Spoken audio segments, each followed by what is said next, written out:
مورال طايح لا اكيد بعد ماتش نيجيريا معناتها كانت ثم شويه مخالفات، وبعد ماتش تنزانيا حنبدأ من الوقت معناتها باش نرجعوا ثقه في المجموعه.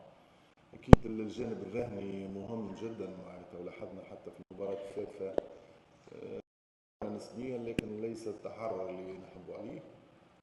بالنسبه للاصابات دياس سعد هو اللي مازال معناتها ممكن في الشك.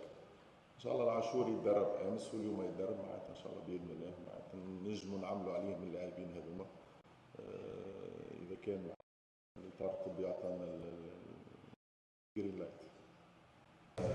مالي من ضمن المنتخبات المهمه وجيده في البطوله هذه شفنا معناتها بعض المنتخبات اللي ظهرت بمستوى عالي. معناتها المباراه نتاع منتخب نيجيريا منتخب ممتاز كذا شفنا العديد من المباريات في البطوله هذه العديد من اللاعبين اكيد اللي يكونوا موازين القوى تختلف، لكن مثلا الكره ولا الحكومه الصغيره فان المعروضه من المعتاد الاساسي ديما كما الكره معناتها ماهيش سيونس اكزاكت، ماهيش حاجه معناتها ثابته، ساعات مش متابعه لسيرفيز، لكن المنتخب المغربي يكون العديد من اللاعبين. بالنسبه للزكاه اللي ما عندهاش الكارتون معنا لاعب معناتها اللي هو يستعد ان شاء الله اليوم يرجع لكم ان شاء الله يكونوا المجموعه كلها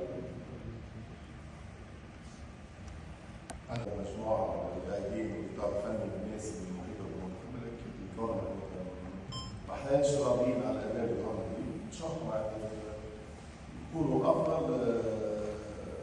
اكيد وصل لهم يفهم اكيد يكونوا معناتها فرحتهم وفرحتنا معناتها حتى احنا معناتها جايين هنا باش نعملوا بيرفورمانس كبيره، باش نعملوا انجاز، ماحناش جايين هنا معناتها فورماليتي. ان شاء الله نظهروا في المستوى وان شاء الله نفرحوا الناس اللي قاعده تجينا والناس اللي قاعده تكمل في الشارع بتاع السفرايه معناتها عندهم حقوق علينا باش نظهروا